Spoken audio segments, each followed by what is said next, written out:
was that? Fucking incredible, man. Holy shit. Tonight, we got Kenny Omega. Kenny, by God, Omega. And the 25-year-old luchador sensation in Vikingo. Tonight, they go one-on-one in the main event in what Tony Khan was calling a dream match. Was it a dream match? I don't know if I'd go that far. Probably not. Was it a great fucking match to close Dynamite tonight? Absolutely. Do you now know who Vikingo is? I think you do. Are you gonna be asking who next time he's on TV? I don't think so. Tonight we're going to go over all of the turmoil in the community before tonight's match. Also, we're going to talk Bill Goldberg and these disgusting rumors that Bill Goldberg may be on his way to AEW.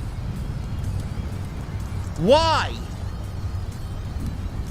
I think that's an awful move. And the Blackpool Combat Club and the Elite, things are heating up. We're going to talk about it tonight. The Mustang is fueled. I'm going to the venue. I got my cold beverage. And I got one question for all you guys tonight. What the fuck are you drinking? I'll see you over there.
Why has Triple H been so successful? Why is Triple H running WWE better than Vince McMahon and Bruce Pritchard on Monday and Friday night? Long-term booking.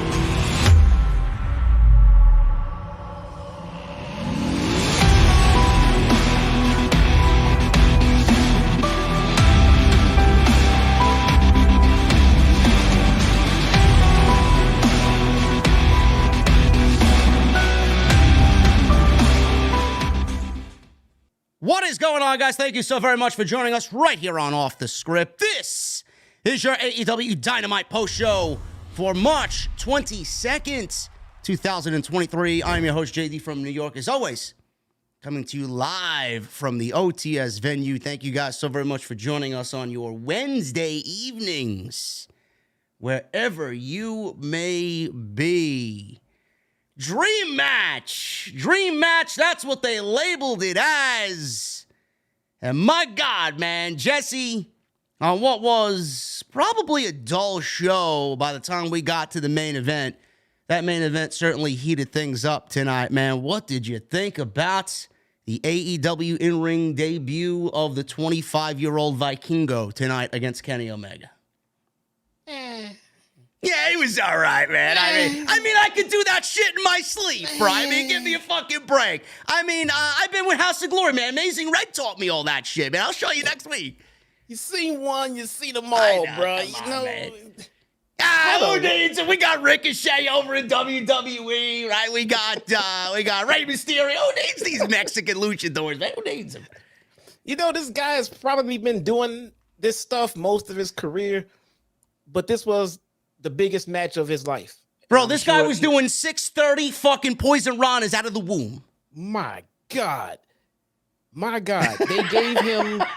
gave him 15, 20 minutes to show the world what he does, and did he take advantage of it or what, man? That was great. Man, I tell you, man, the social media, social media sucks. Oh. I don't even know. I swear on my grandfather's tomb, man, if I didn't have this fucking show and it being detrimental to the growth of the show, I would not even be on there, man. There are so many blithering idiots on there. It is. I can't even keep count anymore, man. I don't even know what my block number is up to at this point. Let's try to stay off. Lucky you, man. Listen. Try. I want to start at the top. Obviously, this is the big thing tonight. Dynamite was not very good tonight. I mean, I didn't really care about it. I mean, the Sting match with Orange Cassidy and Darby Allin was a little entertaining. Outside that, and the Omega and Hangman stuff at the end, the Elite getting put into an ambulance on the start of the show. I mean, I didn't really care for much of what happened tonight. It was certainly an off week, so he definitely booked the dream match on a good week.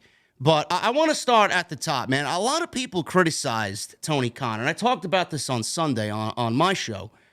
A lot of people criticized Tony Khan for this supposed dream match. Now, I want to start there. You know, I honestly feel, and I don't blame Tony Khan. I'm not blaming Tony Khan because he's a wrestling promoter and he's got to do what's right for the company and right for the promotion of the show. And he's a major fan of the sport. And we love him for that reason. But man, do they throw the term dream match around way too often, man. This to me tonight was not a dream match. I don't really like the people saying it is a dream match. It may be a dream match for Vikingo, who's 25 fucking years old in the ring against Kenny Omega. That's the only way I'd really accept it being called a dream match if it's coming from Vikingo personally. But I feel like that term is loosely thrown around. And I would say tonight was more of an exhibition, not only for Vikingo, but for the AEW brand, as today, believe it or not, they sold out Forbidden Door in an hour. 15,000 seats or whatever it's going to be in Toronto for June 25th. This was more of a Forbidden Door exhibition, bro, to get you guys ready for what you could see at Forbidden Door in Toronto. It was, and that's actually a pretty good way to put it. You know, it was not a dream match. It was not.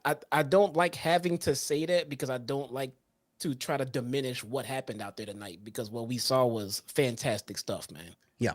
It really, really was. But it was not a dream match. I mean, maybe we, and I say we, the others who criticized it, we have different definitions of a dream match. A dream match is something that everyone's probably been clamoring for years and never thought it would possibly happen, and we're finally getting it.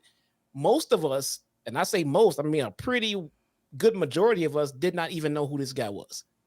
You know, it's no disrespect to him. It's not saying there's anything wrong with that. It's just we were not exposed to his talents, and this was our chance to get familiar with him. And maybe TK knew exactly what this guy was going to bring to the table and how this match with Kenny Omega was going to play out. So for him, maybe it was a dream match. But for us, it was just a fantastic, like you said, exhibition of what this guy can do and what he's been doing down there in AAA. Yeah, a lot of people online gave the criticism of where's the build? Where's the story?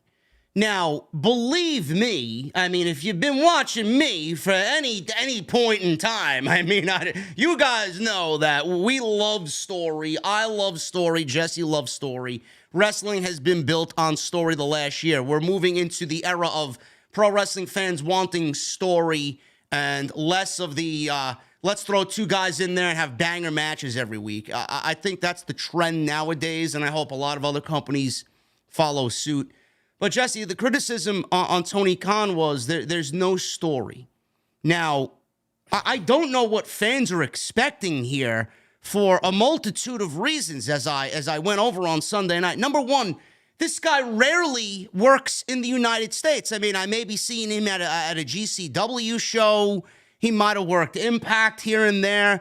But I mean, this guy is so incredibly difficult to book that a lot of people were like, oh, where's the story and where's the build for the match? Well, I don't think this match really needed anything outside of what they did tonight. They put a couple of video packages together, one in particular, I believe, for this match, and they played it at the beginning of the show to basically give you a little recap of who he is, where he's come from, what championship he holds, and how this match was supposed to happen. But before Kenny Omega went to go get surgery, you know, this match was supposed to happen. He couldn't do it, and he opted to get surgery and then come back, so the match had to be put off. So this is a 2-year match in the making. Then it would have been a 23-year-old Vikingo against Kenny Omega. Now we're getting it on AEW Dynamite. So I don't necessarily know why people are caring so much about the build for a guy who's not even signed with the fucking company. I mean, I don't really understand that. Who cares? He's not with them. Yeah, no. Some people just like to take, the complaints that, some of us would normally have with AEW and try to apply them to every last single situation. Yes, we want more storyline. That does not mean every last single thing that you see on TV all needs a storyline for it to happen. And this is clearly a case where it did not need storyline. There was actually storyline going on there. Yes. You just weren't paying attention to it.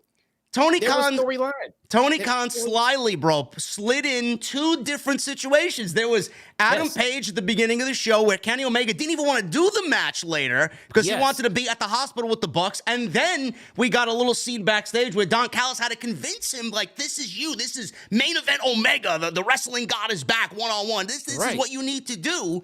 That's the story there. Kenny Omega leaving the trios division and going rogue and going single, and doing his thing that we know he can do. And then in the main event, bro, I mean, the Blackpool Combat Club beat the shit out of Kenny Omega at the end of the match. Like, I mean, the whole fucking show was a story building up through this match till the end of the show. What the fuck do people want? There was story there. I mean, Vikingo. Okay, so Kenny was so focused on this dream match that TK's been building up that he lost focus on everything going on around him. To me, it looks like Don set up the Bucks. It looks to me like Don set up the Young Bucks to get jumped, to get them out of the picture so he can get Kenny onto himself again. It looks like there's even another story going on right there. You just weren't listening. You weren't paying attention. You were zeroed in on one thing, and you actually missed the story going on. Man, it's so crazy how people are so void of logic and just common sense on what they're watching. I mean, that right there deads that entire discussion.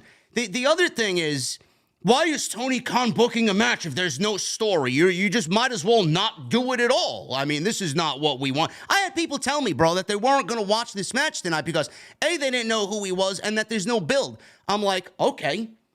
Go and twiddle your thumbs somewhere else this evening. Go play your PlayStation 5 or go watch something else. You don't have to watch AEW, but you're gonna miss a banger match. So to me, these people are not professional wrestling fans because they want what they want, and they won't watch unless Tony Khan provides them 100% what they want to see. What you and I discussed, Jesse, when we watched NXT on the WWE Network back in the day, Black and Gold. The one thing that I love most about watching that show is watching the fucking journey from people starting at the bottom and working their way to the top. Yeah, I mean, if you are not watching the show for those reasons, I don't know if you really love professional wrestling. That's what I love, finding new talents, who they are, how they work well with others. And this was, like people in the chat said, like you said, a showcase. And you know what? Yes. I'm not going to be asking who. I knew who he was coming into this. People are not going to be asking who. People are not going to be asking, oh, who is he and where's he from and all these other fucking questions. Tonight, you got all your answers, and that's it. Yeah. Yeah, dude. I mean, I enjoyed it. I thought it was a fantastic spot for the guy. I'm more interested in what's going on now after we saw everything that we saw. And I don't understand what all of the complaining is about. To me, it just seems like people are just going to complain. No matter what we get, it does not matter. I mean, they gave us a fantastic main event. It made sense. It was great. There was storyline going on around it, and people it seemed like they just looked for something to focus in on, found it, and ran with it. Sometimes you just gotta ignore your hardcore detractors. I mean, they are going to find. I'm looking at someone on Twitter right now, someone that we're probably all familiar with. It seems that they only tweet about AEW for only the negative things that they can find. They never tweet a single thing about something positive. There's legitimately nothing negative to say about this match. Nothing. I mean, if you don't like acrobatics or gymnastics or whatever, it's the same fucking complaint people say about the Young Bucks every time that they're out there. It's the same shit that people say about Penta and Ray Phoenix every time that they're out there. I mean, you got people in the E that do that same type of thing. I don't understand it. Like, Ricochet's a gymnast as well. He was a fucking gymnast before he became a pro wrestler. Are we all going to rag on Ricochet because he does things in that ring that resemble more of a gymnastic style than a pro wrestler? I mean, I don't understand you people. He's an athlete. You can take an athlete from many different professional sports, and you can find what they do best in their sports and take that and translate it into a pro wrestler. Football players do it all the time. Their brute strength, their ability to wrestle down on the ground, they become professional wrestlers. A gymnast would be no different. They could become a high flyer. It's a seamless transition. MMA fighters find a way to transition into pro wrestling. It happens all the time. This is what makes pro wrestling so special to me. You know, I like the fact that we can get athletes from all different walks and they can find what they do best to make it something interesting in pro wrestling. But then when you do, then you're called out for it like you're not a real pro wrestler. And that's fucking bullshit, man. It's such a stupid fucking argument. Like, this is what brought AEW to the forefront of being the number 2 promotion behind WWE. They are labeled the alternative. Tonight was AEW being the alternative.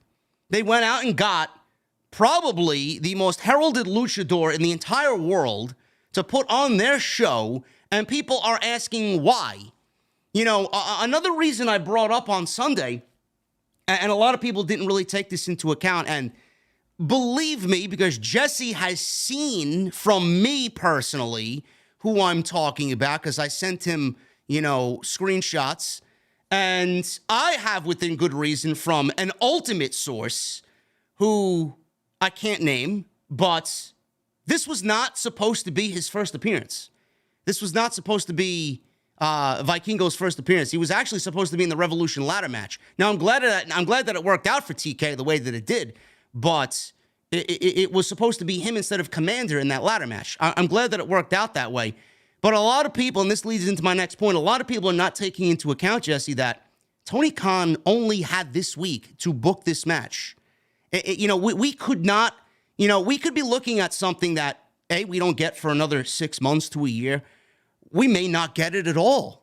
And who knows where he's going to end up. If he leaves Mexico, is he going to come to the States? Is he going to go to WWE? Because you told me tonight, Triple H was probably already on fucking Wikipedia and on the phone while the match was happening tonight. Tony Khan wanted this match on his turf for the first time ever, and he got it, and he gave it to us, and he probably was on a super, super tight time constraint where he had no choice but to book it this week and this week only. Other than that, he might not have had another opportunity this year to do it, so people are still ragging on him for it. That could be the reason. It may very well be the ultimate reason why he did it tonight. I would believe it. And to me, yeah, this does kind of feel like the kind of thing where if you got the chance, take it right away. Yeah. And do what you can with it. Do the best you can with it. And he put this guy in the ring with the best that he has to offer. The absolute best currently that AEW has to offer is Kenny Omega. And they went out there and they tore the house down. And right now, as we speak in this current moment, everyone involved in pro wrestling in any way, shape, form, or another is talking about these two men. So I think it was a job well done. Yeah, of course it was. I don't see what the bad thing about the where's the story? I'd be the first to fucking complain. Where's the story? You didn't hear one fucking complaint out of me. The only problem I had was the loose term of dream match being thrown around, like it's on everybody's wish list. It's not. It's a dream match for Vikingo, and the people complaining that there was no build. You know, we didn't need a build for this match. Now we know how great he is. You saw it firsthand. We know how great Kenny Omega is. I don't want to take anything away from the match itself and Vikingo and the fucking job he did, because he did things in there that I physically have never seen before ever. And I hope I get to call one of his matches one of these days. Maybe he walks through House of Glory. We don't know. But the other big thing, Jesse, that I want to really pinpoint in this entire Vikingo and Kenny Omega discussion, I hope Tony Khan was listening. I hope Tony Khan was watching. I know he was. This match really separates, and I mean, it's fucking so deep, bro, that it's not even, I mean, the comparison is fucking, you can't even sit here and compare the two. Kenny Omega as what we saw him tonight, Kenny Omega as a trio in the Elite, man, you know where his value lies. And if Tony Khan is silly enough to put Omega back in a trios fucking situation outside the Blackpool Combat Club, of course, with his feud budding, I mean, this is where he needs to be, bro. I mean, how the presentation, the feel, the crowd, the matches, the main event, the overall vibe and the power that he brings to the fucking card as a solo act, as the wrestling god, Kenny Omega, it is untouchable, bro. I don't know why Tony Khan would ever think about moving him back to a tag team capacity ever again. It is. I text you, I think it was like during the intro, like the first couple of minutes of the match. I think this trio's title run has brought down the value of Kenny Omega. He has not felt this special and this important in the AEW main event scene in a very long time. Yeah. He felt like a big deal. He felt like, I mean, it felt like the cleaner was coming out. He was focused. He was serious. He made this guy, not that he needed any help, but he made this guy look like $1 million in front of a national, audience bigger than he's ever experienced in his life. Yeah. And I'm pretty sure you can't ask for anything more than that, man. Kenny is always the consummate professional in these kind of situations. And we missed this Kenny Omega. Kenny with the Elite, it was great. It was fun. I would have loved to have seen them in the trios division, competing to trying to win it. But I never thought that Kenny was needed in the trios division. I think the Bucks were needed in the tag division. I think Kenny is needed in the main event scene, period. Yeah. Now the way it's set up, absolutely. We've discussed this in the past as well. We never felt the need for the Elite to hold the trio championships to really bring credibility to those titles like Hangman and Omega did for the tag team titles. It was not the same thing. Yeah. I mean, AEW's roster was night and day compared to where they were then and where we are now. I mean, they have so many fucking great players on the field in not only the roster in general, but in the trios division and what they could do with that trios division. The House of Black are manned and ready to lead the charge. We didn't need the Elite there. The Blackpool Combat Club, they are ready. They don't need the Elite there. I mean, you could do anything. I mean, Pac and the Lucha Brothers were a fucking great tag team. The Jericho Appreciation Society could hold the titles. There's so many great options there. We don't need to go back to them and kill other parts of the show by putting them in one division and not having them experience anything else and not having the fans experience them in any other division. Omega in the main and the Bucks in the tag team. I don't know why this. I don't know why this would even be a discussion moving forward. No, another thing too. I just thought about though, we didn't have MJF on this show. No, he's hurt. I mean, he's still healing. Yeah. Yeah. We didn't have the Bucks on this show, technically. Yeah. And the show was still extremely noteworthy. Yeah. Extremely. We didn't have our world champion here. We didn't have the Bucks here. I mean, but there's still a lot going on. I mean, this guy's appearance allowed so many other different moving parts to happen, and people are still finding ways to complain about him being on the show. I don't get it, man. Listen, at the end of the day, Jesse, we got exactly what we needed AEW to do, bro. What was the fucking first thing that I said coming out of AEW Revolution, even going into Revolution? They need to structure their shows with something that happens in the beginning, something that happens in the middle, and something that happens at the end. We got exactly that tonight. It might have been a show that was not very match heavy like we know AEW can do, and we got some of the B+ players, we got some of the bench players on tonight's show, but I mean, that storyline that played throughout the show, bro, that's the way AEW needs to structure television. That's what they did tonight. And people will still fucking complain. Yes, it wasn't a great show, but based on what we saw with that storyline, the way the show was structured, I'm giving it a thumbs up because that's exactly what we need on a weekly basis. You know, here's something that I saw absolutely no one tweet about, mention, or even slightly bring up, and I'm going to be the first to do it right now. This new version of the Blackpool Combat Club has lots of Shield of remnants all over it. It looks like Moxley is forming like a new version of the Shield with him and Yuta and Claudio, and they're just taking over the fucking company right now. They are establishing themselves as the dominant faction. They do what they want to whom they want when they want. They come through the crowd. We have the Shield 2.0. I don't mind that at all. To be honest with you, I do not mind that at all. If there's anybody that knows the Shield and how they need to operate and how to build a faction off of that type of vibe, it's Jon Moxley. It's Jon Moxley. I'm liking this shit. The Blackpool Combat Club is no longer just one of these factions hanging around in the backdrop in AEW. They said, we run this show. We don't care who you are. And I'm excited about it because Brian's not even there. We know Brian's going to come back eventually, and it looks like we are definitely headed towards a blood and guts.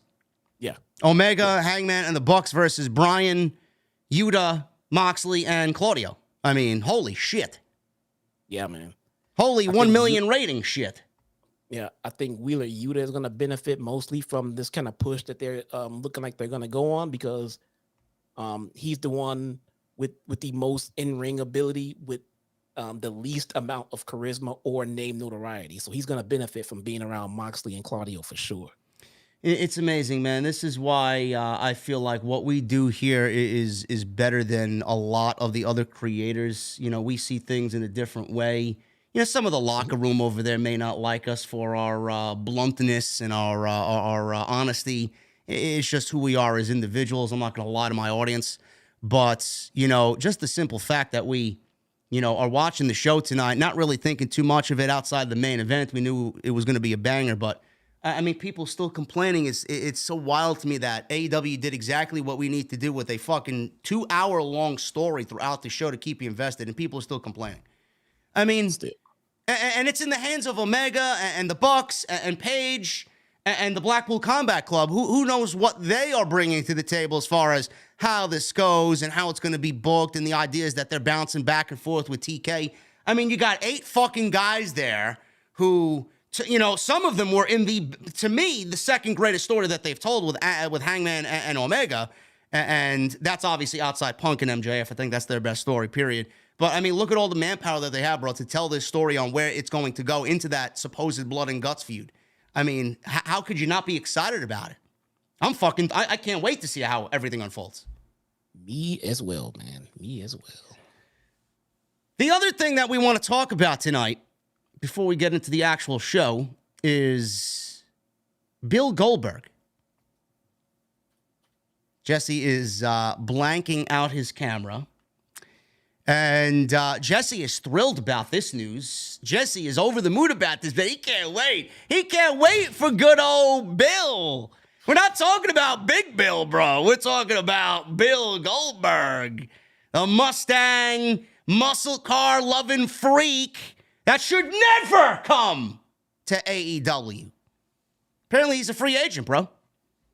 Bill Goldberg is now a free agent. His contract expired with WWE at the end of 2022, but news broke on Monday that he's a free agent, leading to fans speculating whether Goldberg is going to end up in AEW. Tony Khan was actually asked about this, and he says this in regards to Bill Goldberg. And I quote, "I have a lot of respect for Bill.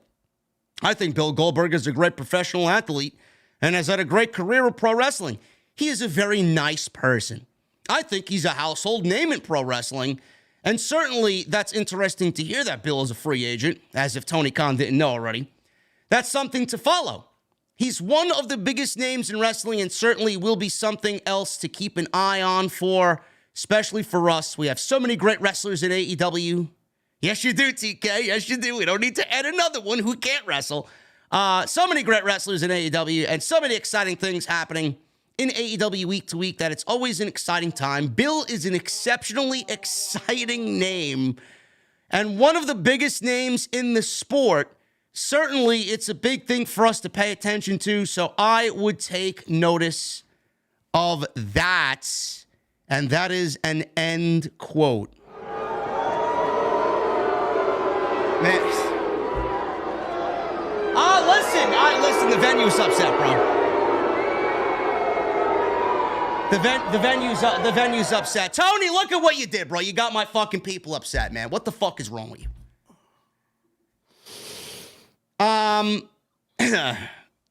Jesse, what do you think about this unbelievable news, man? That's budding in the community, man. People want Goldberg to go to AEW, man. People are legitimately, and I say this with a straight face, people are legitimately coming up with the excuse, bro, that, oh, Tony Khan has treated his legends great, better than anybody. If there's one thing that Tony Khan knows how to do, it's how to book and treat his legends on Dynamite. Bill would be no different. I like it.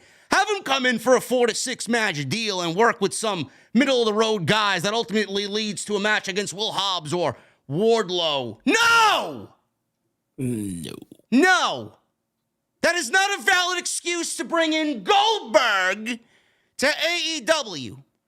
I'll give the floor to you, Jesse, first. What do you got to say about this, man? Good old Bill Goldberg. First off, all of the legends that TK has booked and pushed correctly were all respected legends. Let's start right there. All legends that were already respected in their craft for what they brought to pro wrestling. Christian Cage, Sting.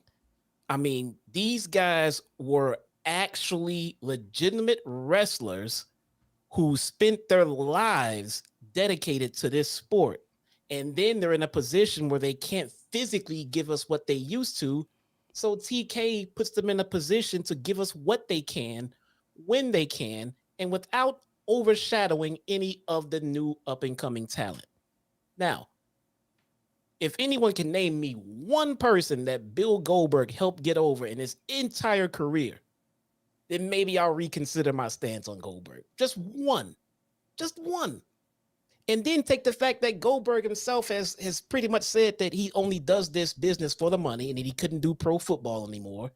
He's just here for himself. He's never helped anyone in his damn career. And we're supposed to be excited to get this guy in AEW. What is wrong with you people?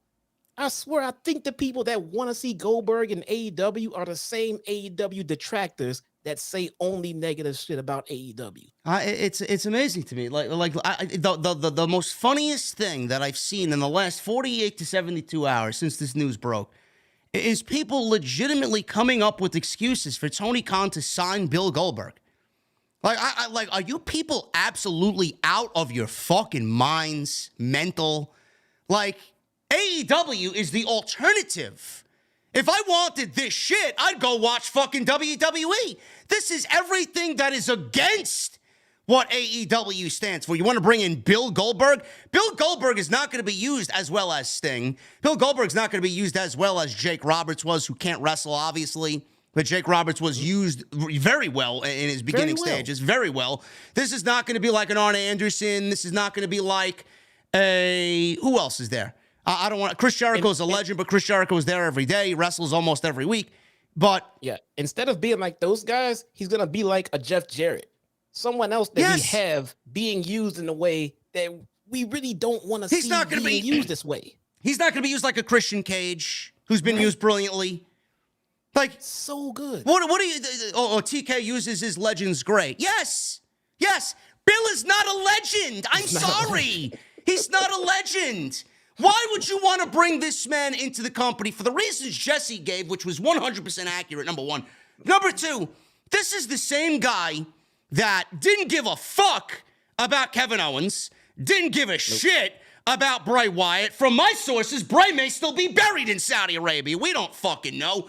This is the same guy who ruined Big E's title run and title reign because Bill Goldberg needed to wrestle Bobby Lashley at SummerSlam, which moved Big E's title match to a fucking cash-in in Worcester, Massachusetts on Monday Night Raw, ruining the moment when it should have been Big E versus Bobby Lashley at SummerSlam because the entire summer was Bobby Lashley in the Hurt Business versus the New Day. You think I forgot about that one, right? No, I don't forget anything about Bill Goldberg. Number three, that's number three. Number four, like Jesse said, this guy's the most greediest motherfucker that you could ever find. He's making $4 million a fucking payday. Saudi Arabia matches here and there. He only came back for himself. He can't wrestle anymore. He can't even fucking walk. He almost killed the fucking Undertaker in Saudi Arabia. You want him to come back to AEW after his WWE run. Well, what is he gonna do? What value is he gonna bring?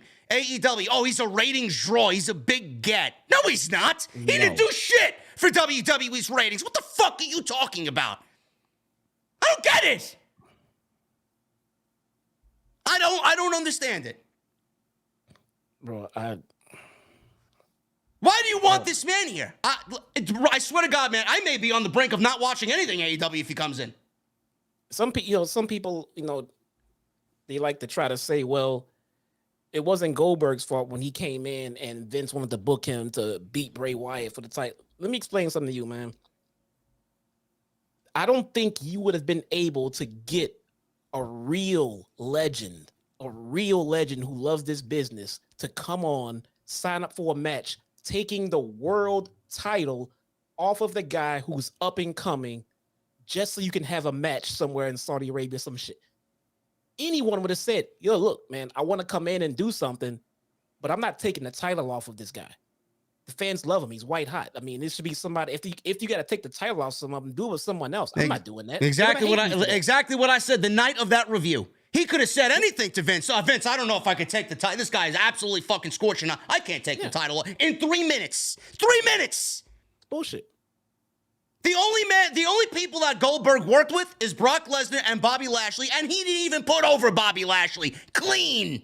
He didn't even bother putting over Bobby Lashley clean. By the time Bobby Lashley had to drop everything to put over Bill Goldberg, he was no longer the WWE champion because WWE and Bill Goldberg, they had some sort of fucking agreement. Oh, he's back for his son. He wants to be a superhero for the kids. Fuck off. Him and his dorky ass son out there. What is he going to bring to AEW? What is he? He's going to put over Wardlow. Yeah, Wardlow's going to be so over, right? Because they had similar chants, right? Goldberg, Wardlow. Give me a fucking break. No. That's exactly what I want to hear on AEW television. No. This is a bad idea. TK, if you're listening, this is a bad idea. Very. Or better yet, how about we get Goldberg coming in to break Jade Cargill's streak? Yeah, there you go. I booked it better, man. I like my booking better on Twitter. I think it says something along the lines of he comes in, he beats MJF right away, then he goes on to defend against Jeff Jarrett in a year-long feud. All right, then Hogan comes in as a third man, right? And then Kevin Nash comes out with a cattle prod, and then what are we doing here? What are we doing here? This man would not do business with Vince McMahon booking the show. You think he's going to listen to Tony Khan and take orders from Tony Khan on what TK wants him to do? Give me a fucking break, man. You got to be fucking out of your mind. That don't work for me, brother. Come on. Say no to Bill Goldberg in AEW. That's an awful, awful, awful fucking move. And anybody, all the check marks thinking and coming up with fucking ideas about how it could work, fuck them. Because they're not being genuine to their audience. And believe me, if I see it, I'm calling it out. Fuck this shit. No. They got enough problems. They don't need to add fucking Bill Goldberg to the mix. No. Anyway, we're going to get into the rest of the show. And we got a lot to go over tonight. We're going to go over the six-man that we got with Orange Cassidy and Sting. Sting is back on television. FTR made major news tonight because they are putting their AEW careers on the line against the Gun Club. We will talk about that and the rest of tonight's show. Tonight's show is sponsored by my great friends over at the Ridge. And you guys know me and the Ridge, man. I love my Ridge wallet. I got to get Jesse on the Ridge. I don't think he's got a Ridge wallet, but they are sponsored by the Ridge. And listen, guys. I should get one.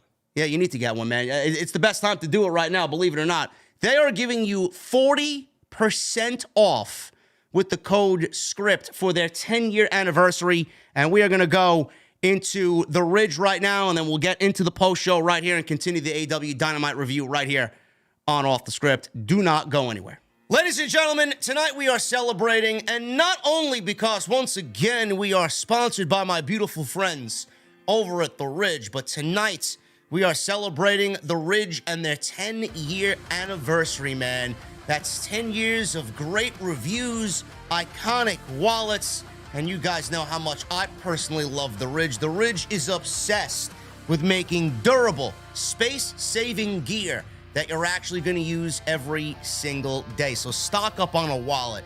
Go get yourself a key case. Go get yourself a ring or a watch and organize your life every single day a little bit better than yesterday, man. I love the Ridge.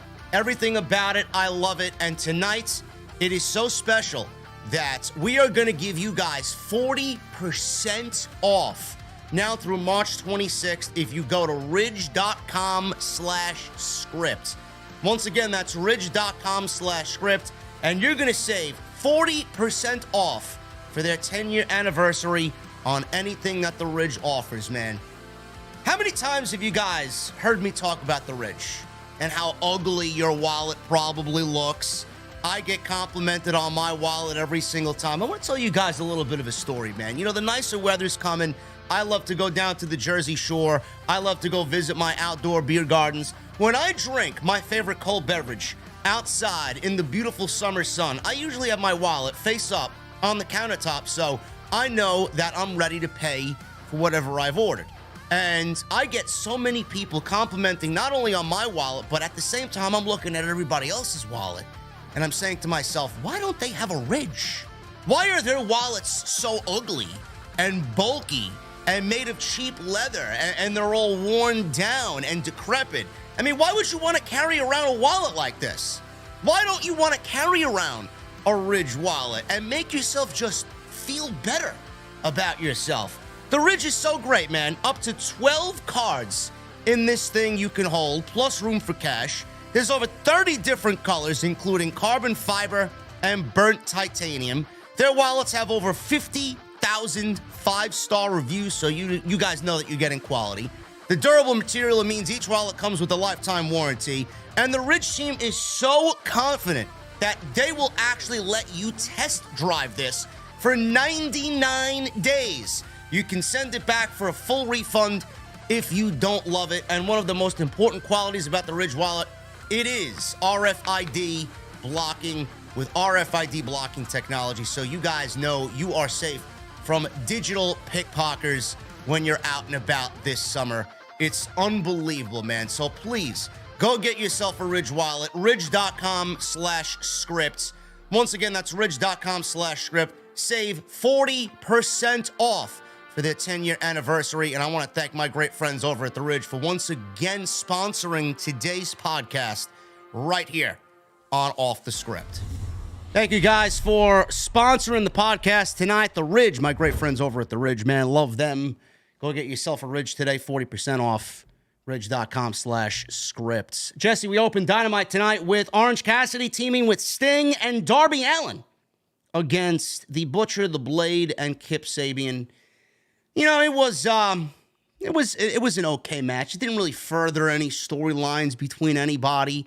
But the one thing I noticed here, and we called it out too when we talked about the AEW brand going on the road and doing the house shows. And you and I both talked about us hoping that they bring a camera crew with them and film some stuff backstage. They were in Troy, Ohio this past week, which looked like an awful card, by the way. I think a lot more people should be outraged by the fucking house show card that they gave the fans there instead of the Vikingo and Omega match having no build. But they filmed the storyline backstage where Butcher, Blade, and Kip Sabian attacked Darby Allin and Orange Cassidy. And that's what prompted this match tonight. So, good on AEW for filming some little shit backstage to kind of further some storylines, even at the house show. Was that so hard? No. Then why don't they do this for Dark? I don't know. It's a good question. If Dark would get half of the attention that TK gave this house show, it might not be so bad to watch. I mean, take some clips that happen on Dark, present them into TV, and be like, hey, you want to see more stuff like this that happens every now and then? Go watch Dark. That's all we've been asking for. We can't get it. What the hell, man? I don't know, but I'm glad that they did it. Hopefully we see more of it. This was a fun tag team match. Sting looks great in there, man. There's just a certain genuineness to Sting. A great, it's a great sight to see Sting in there, man. I look at someone like Sting nearing the end of the road here in pro wrestling and all that he's done, and he's here in AEW still wrestling, even after being out for a little bit with an injury. We just talked about Bill Goldberg, man. It's like fucking night and day, man. Sting is in there to help the young kids get over. He's got a little bit left in him. He's fucking jumping off balconies and jumping off stairwells and jumping off rafters. He's got his little moments to shine there, but it's never all about Sting. It's never been all about Sting. And, I'm glad that he's back.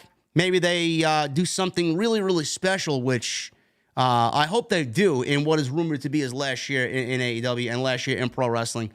But he's out there with Darby. And last year in AEW? Yeah, it's a contract year, yeah.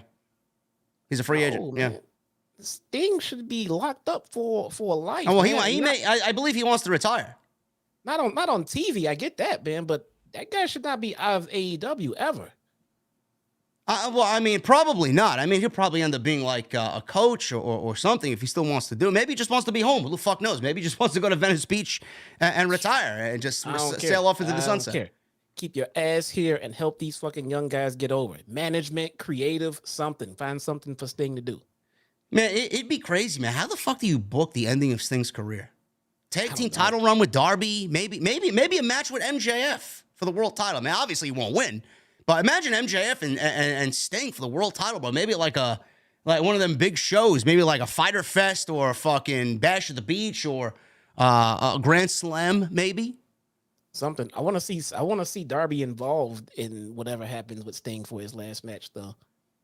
He's jokingly called pretty much, Darby's dad. Yeah. So. I don't want to see a heel Darby, anytime soon, nothing like that, or a heel Sting. But somehow you got to incorporate Darby Allin in his eventual retirement. Maybe have Darby wrestle for Sting or in a tag match with Sting in some kind of, in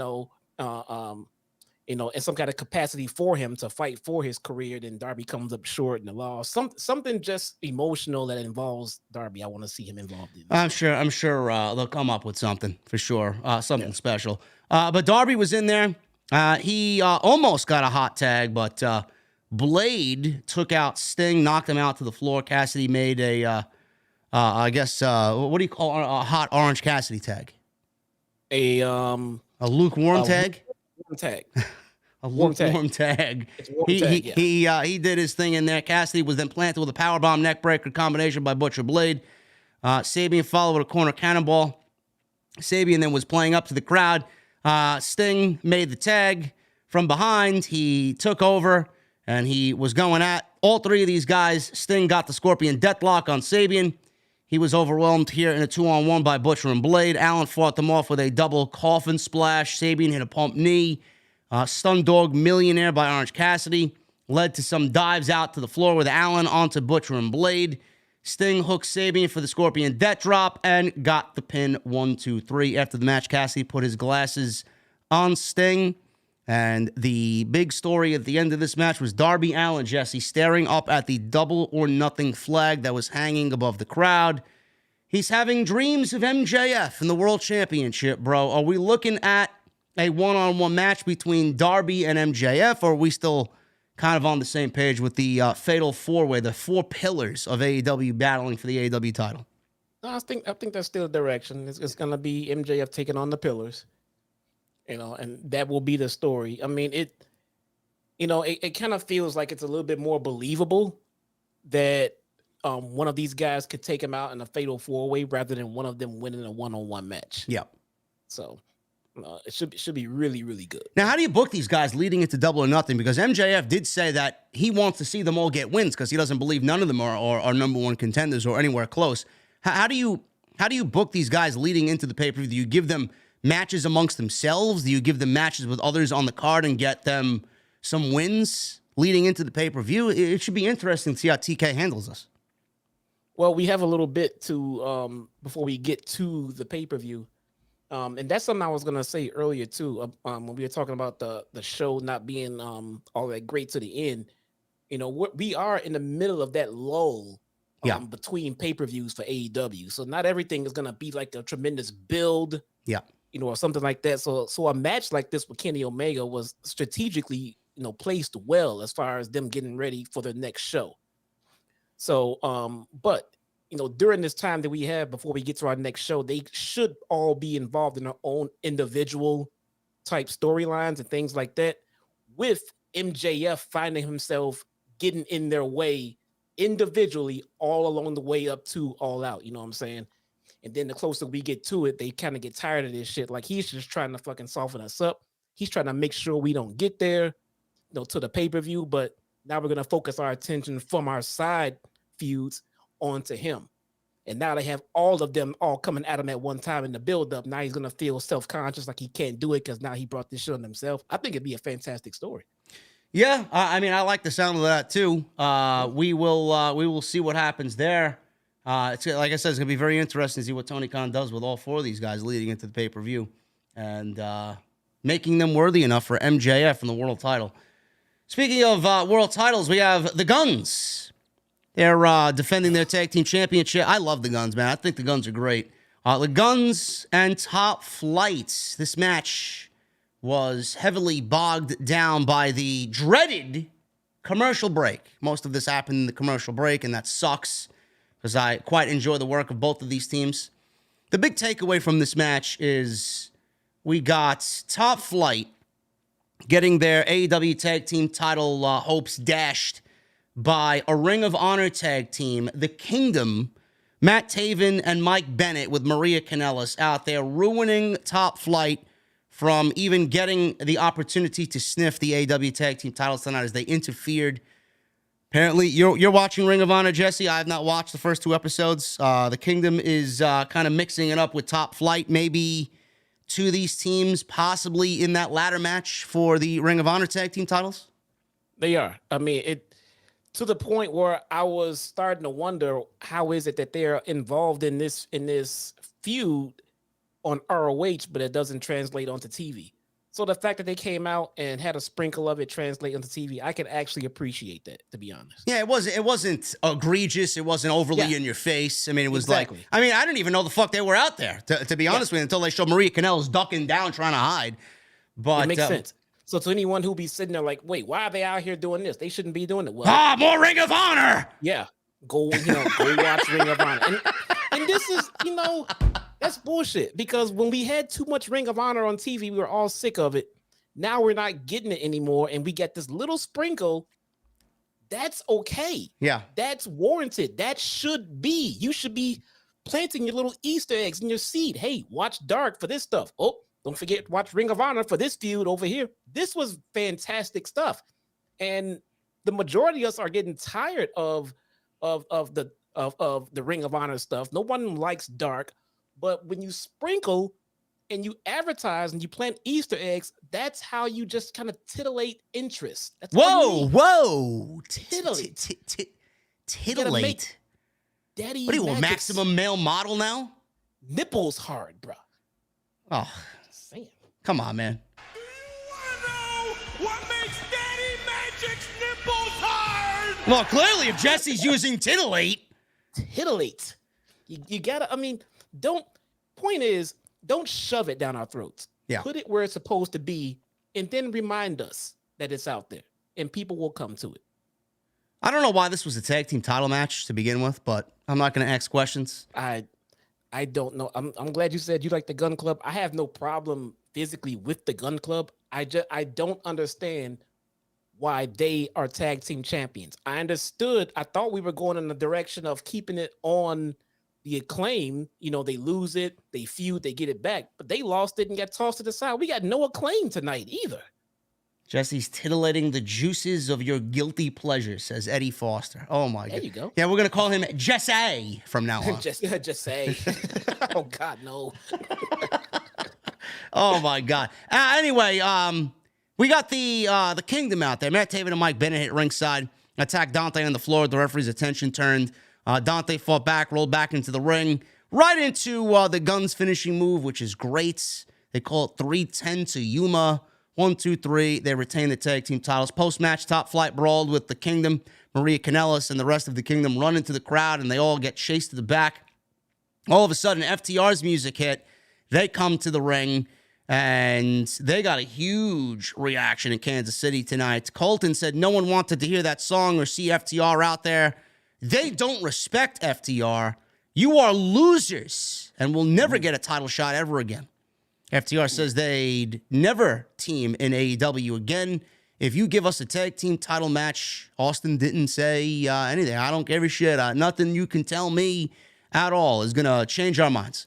Harwood then said that they'd quit AEW if the Guns beat them again. Austin Colten accepted quickly this time and spat in FTR's faces before bailing and getting out of harm's way. So Dax says that they would quit AEW forever if they can't win the AEW Tag Team Championships against the Gun Club, Jesse. And this is quite interesting because Dax has been on this campaign because he's got a new platform now. He's got his podcast, which is doing very well for himself.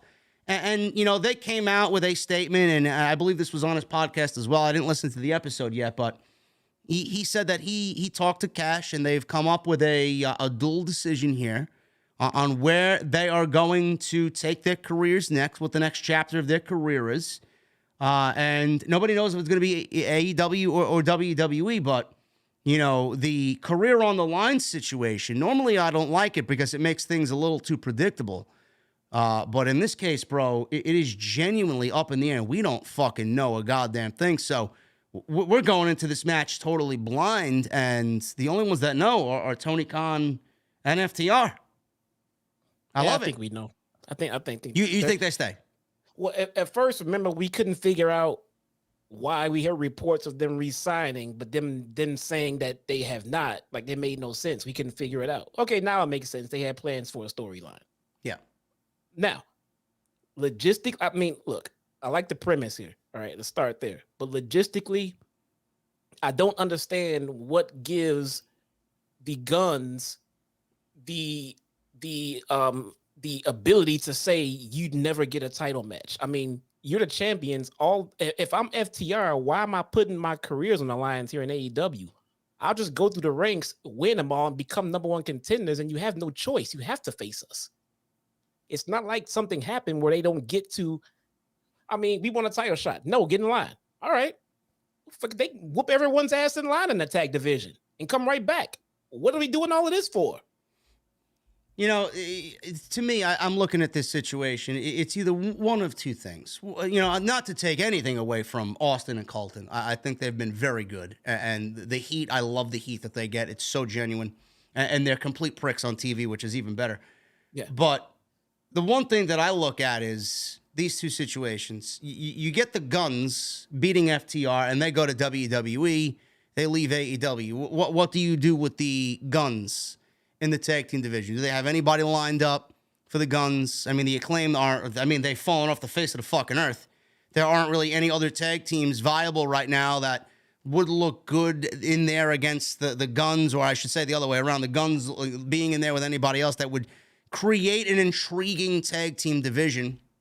Or you get FTR winning the tag team titles, and Tony Khan builds the entire division around them, and it's almost like a starting over point for the tag team division, which right now I honestly think is pretty fucking weak in AEW. And, you know, it's a great start by rebuilding that with FTR as your champions. And then obviously we could get to that match with the Young Bucks somewhere down the line. Maybe we do it at, All Out in Chicago. Who knows? I just don't see the Guns holding the tag team championships, going into Double or Nothing, and then going into Forbidden Door. You're not going to put those guys in there and make it a top-tier match like we need for those shows. Again, not to take anything away from them, but, all signs are really pointing to FTR winning this thing whenever it happens. Does it happen at the pay-per-view? Does it happen before that? I think it happens before that because their contracts are up at in the beginning of April, so they're going to need to make a decision then. Yeah. FTR losing to the Ass Boys and then going over to WWE, after that would be something that Vince would do. You bury them on the way out and send them out to the competitors so they look bad. That's not TK style. Yeah. He's not going to bury them, make them look bad, and then send them out. That's not what he does. This is all a part of the story. They probably came up with this when they re-signed their deals. They're staying right here. I hope so. And no matter if they stay or if they go, we're going to be fans of Dax and Cash because they are probably the number one or number two, depending on who you talk to, tag team in the world. So yeah, this is the same guy that put William Regal front and center in his top storyline on TV, and then okayed him to just go back to the E. It's okay. Go ahead. Yeah, that's not that's not how he operates. He's not an asshole like that. So. We got Jade Cargill. Jade Cargill talking about the arrival of Taya Valkyrie, who made her in-ring debut on Rampage last week at 11:30 p.m. Did I watch it? No. Nobody did. No. Jade told Renee to cut the shit. She took offense to her, Taya, using her jaded finish, even though Taya was probably using this before Jade even decided to become a pro wrestler. But before Jade was born? Before Jade was fucking born. Smart Mark Sterling said that he has a cease and desist order for Taya to stop using Jade's finish. Layla Grace then said she delivered the cease and desist personally to Taya on Rampage this coming Saturday because it's not on Friday due to the NBA, I believe. So Saturday at 10 p.m. is your Rampage this week on TNT. I don't care. No. I don't care, Jesse. No. Taya comes in, and this is what they got her doing, and no, I can't imagine how anybody would be interested in this. I'm not going to lie. I'm not going to find myself interested in anything Jade does until Chris Statlander gets back. Yeah. I'm telling you, that they're saving her for Stat. That's it. I'll just wait. Jade, you could just come into my mother's basement, have a couple of drinks, and just wait till Statlander comes back, and we'll just have a great time, man. We'll have a couple of drinks, we'll shoot the shit, right? Listen, anything's better than what's going on here. Yeah. Jesse will be there. He could beat him up. Get some fucking practice. You said I wasn't allowed. Well, Jade's going to fucking beat the shit out of you there for everybody's entertainment. I don't mind. Apparently, Thunder Rosa's going to kick my ass, too. Well, if she's going to kick your ass, then I'm fucking doomed as well, man. That's what I thought, too. I'm like, what the fuck? I'm going to get that fucking stiletto up my pee hole if I fucking act out of line again. I thought she was going to show up tonight since she's there. I don't know. Hook. He went one-on-one with Stokely Hathaway in a no DQ match. You could see where this show is going. I didn't really care about any of this at all, but, Stokely Hathaway is one entertaining motherfucker. Hook is out there. He is 23-0, the longest winning streak in the AEW men's division, says Tony Schiavone. So we got a split-screen highlight film of the backstory about this match, including Matt Hardy saying if Hook beat him, Hathaway would have to face Hook. So we got a little refresh on how all this came about. So Hathaway is in the ring. He hugs the referee, and then he said he had breaking news to everybody in attendance. He said Doc Sampson, or no, was it Doc Sampson? I think he said Dr. Simpson. I don't remember. He said Doc Simpson. Doc Simpson told him earlier, he might have been talking about Doc Sampson, told him earlier that he isn't cleared to compete. He said he wanted to compete so badly, so he has to announce the bad news that he's retiring from pro wrestling, and he thanked all 12 of his fans. So we showed Justin Roberts this little sheet of paper, this doctor's note, and I guess he was going to hand it to Justin Roberts to read to everybody. And the notes, the doctor's note, Justin Roberts reads, said, I believe he sucks. Oh, no, he's sick or something like that. And it was written on a Wingstop receipt. So Stokely went to Wingstop and gave this note, pretending that it was a doctor's note. And Justin said, no, it's actually a Wingstop receipt. And then we got Bryce Remsburg ripping it up in the middle of the ring. The bell rang, and Hathaway just fucking bailed and ran into the crowd. Hook retreated into the crowd with him, caught him, threw him back to the ringside area after throwing some punches. Hathaway leapt onto Hook. Hook barely moved. This was basically a squash match. Hathaway sprayed Hook at one point with a fire extinguisher. He grabbed the chair and swung it at Hook. Hook blocked it, bashed Hathaway with it a few times because of the no DQ. Hook then suplexed Hathaway onto the barricade that was set up in the ring that they found underneath the ring that they later set up. He scored a 2 count, then lifted his shoulders. He applied the red rum, and Hathaway was finished after that. Hook wins in 3 minutes. I predicted to Jesse that it was 2 minutes, but they went an extra minute, and this could have been a lot worse. I thought it was a little bit longer than that because he went out into the crowd and everything. No, this could have been a lot worse, bro. Yeah, I was kind of low-key looking forward to this because they've been, teasing at it on Dark and everything else. And Stokely Hathaway is hilarious, man. He is. He is fucking great at his role. He is so funny. He put this over, and it made it really fucking funny to me. I wanted to see it since I saw them doing stuff about it on Dark, and he comes out wearing his fucking Nation of Domination fucking gear, fucking coming out, and he had a doctor's note. This was good. This was good stuff. It didn't take up a whole lot of time, and the right outcome. I liked it all. I liked all of this. You guys are mentioning in the chat. I don't know if Jesse has eaten at a Wingstop, bro. I have never eaten at a Wingstop before. I've had Wingstop. Are they good? It's all right. Is it better than Buffalo Wild Wings? I'm not a Buffalo Wild Wing guy anymore. Me neither. So no, I don't do Buffalo Wild Wings. It's good in increments. From time to time, I'll get it once every few months or so, and it hits the spot. I had it last for the Super Bowl party that I had, I think. Oh, okay. And so, yeah, I don't know. I mean, there's got to be other places, but Wingstop. I mean, I don't even know if there's a Wingstop in my area. I mean, like there's no Squirt either. No, there's no Squirt here. Yeah. There is Squirt there, guys. Yes, I found Squirt in my Stop and Shop. Yes. I even texted Jesse a picture of it. And no, I didn't purchase it. Wasn't on sale. Man. Adam Cole, baby. He comes out. He got a huge babyface reaction. And it's story time with Adam Cole, man. I can't begin to tell you how I missed Adam Cole on TV. Adam Cole's in there. He said in 7 days he makes his in-ring return. Talked about his struggles, but now he feels great. He looks great. He said he's never been more ready or more prepared to do what he loves to do, which is wrestle for AEW. So people want to know who his opponent will be on March 29th next week. And as he began to speak, he was interrupted by Daniel Garcia. So Garcia was out there, asked who was ready for story time with Daniel Garcia. He got a shut the fuck up chant, which is absolutely fantastic if you're a heel. I would love that chant. He said he wanted to put him in his place. He entered the ring and said he's been winning matches for 9 months while Cole was playing stupid video games on Twitch. I don't know who's on Twitch nowadays, man. That shit is a fucking hellhole.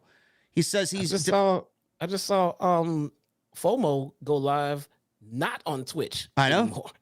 Good. I may be over there. I may be streaming Resident Evil on Kick, I think. Yeah, I guess so, man.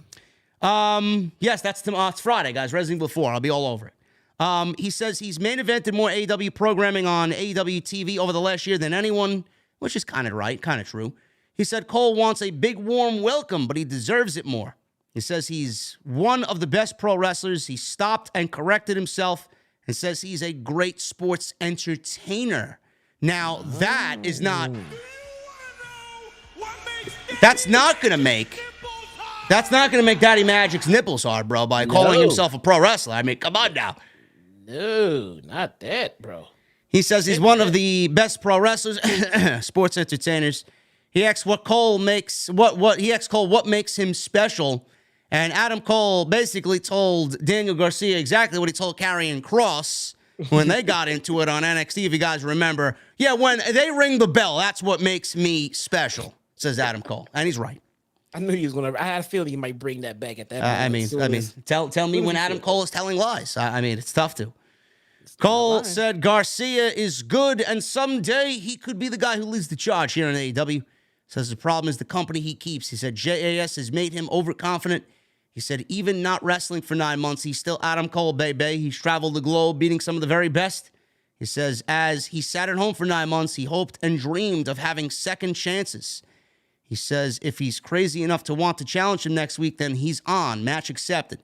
He said it'll be the first time ever next week. This just isn't a return match. It's a statement to the locker room that he's back. Fans were chanting for Adam Cole.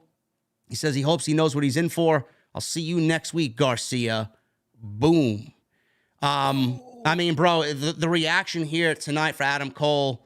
I hope Tony Khan was paying close attention and listening. I know he does, and he knows exactly what the fans are doing and wanting and asking for. I mean, the reaction, bro, tonight for Adam Cole signaled to me that AEW might have their next huge number one babyface on their hands with Adam Cole. Something was very odd about Adam Cole. I'll get to why, but I prefer Adam Cole as a heel more than I do a babyface. But you know, if as long as they don't deviate away from who he is and how he's been portrayed, it should be fine. But what was wrong? What was off with Adam Cole? I don't know. I mean, just if it keeps feeling like he's like, okay, why are they tossing him in this Daniel Garcia thing? I mean, there's just so many, open books for Adam Cole to be a part of right now. It may lead to an Adam Cole versus Chris Jericho match at the pay-per-view. Yeah, maybe. Adam Cole versus Chris Jericho. I mean, I'd be interested in that. Okay, we'll see. It just seems kind of weird. Like, hey, what's next for Adam Cole? I mean, just get back into the shit that you left out of. You know what I'm saying? I mean, Adam Cole has the most ups. I mean, we don't even know if Punk is coming back to television, and if he does win, Bryan has had a big impact. He's done, exactly what he wanted. He wanted to fuck shit up and wrestle. Adam Cole, he was part of that big trio, that big trifecta that came in at the same time, 2021. He still has a huge upside for AEW if they use him right, bro. He could actually prove to be the most valuable of all three if Tony Khan plays his cards right. Could be. Could be. I mean, we'll see. I'm still a little like, I don't know. Look, Garcia, Cole, they'll tear the fucking house down. Easily. But it seems like they're getting Cole reacclimated slowly or something. I mean, let's see what happens next week. You think the long time off, he's still not 100%? I mean, maybe, man. Maybe they're just testing the waters right now. But Garcia is someone that's going to go hard in the paint, though. Yeah. I mean, that's a good test. It's a good test. Alex Marvez, he was there. He walked into the locker room with Don Callis and Kenny Omega. They were talking. Callis asked Omega what his concern is. Omega says he should have gone to the hospital. Callis said catastrophic injuries happen, but those two going to the hospital might be the best thing to happen to them because now he can focus. Those kids will be fine in 9 months, or a few months rather, not 9 months, a few months. He said they may not even be there in 9 months. Who the fuck knows? He said the god of pro wrestling is back, and the match will blow the roof off the place. He then told Marvez to get out, push them out of the way, and I don't know. I mean, you talk about weird, Jess. You thought Adam Cole, something was off with Adam Cole. I mean, those kids will be fine in a few months. Comment from Callis was a little weird to me. Like you said that you think Callis set up the Young Bucks to get attacked earlier. Yeah. Is it something that Callis is doing to drive a wedge between Kenny Omega and the Elite here and the Bucks? We gotta see, man, because I think Callis was in on that, and again, Callis has still been courting, Takeshita. So Callis is setting something up here, man. Callis is setting something up. I don't know what's going on or how, but there's some long-term storytelling going on here. We got Juice showing up. Is Callis involved in this Bullet Club invasion thing, maybe? I don't know. There's something going on here with Don Callis, man. I want to see where this goes. I don't know, man. You know what I'm gonna shoot a fucking Hail Mary shot from behind the 3-point line here with this one. If you are correct, and Don Callis may be up to something, little sneaky here, a little fucking sly little fucking devil that Don Callis is. If we get Kenny Omega and the Young Bucks to split, and we get the Young Bucks teaming with Adam Page, because there was some sort of bullshit that happened at the end of that segment there with Adam Page and Kenny Omega. They're not on the same page. I don't know if Omega trusts Page or Page trusts Omega. If we get Page and the Young Bucks teaming up, bro, against Kenny Omega, and obviously you mentioned Takeshita, Don Callis per storyline has been kind of courting Konosuke Takeshita. And then we get Kota Ibushi involved. The Golden Lovers involved. Omega, Ibushi, and Takeshita versus Page and the Young Bucks at Forbidden Door. Okay, maybe. Maybe. I don't know. Like I said, it was a Hail Mary shot from behind the 3-point line, man. I don't know. Could be. Pull Kenny away from the Bucks. Bucks go back to being a tag team. Kenny goes back to the cleaner.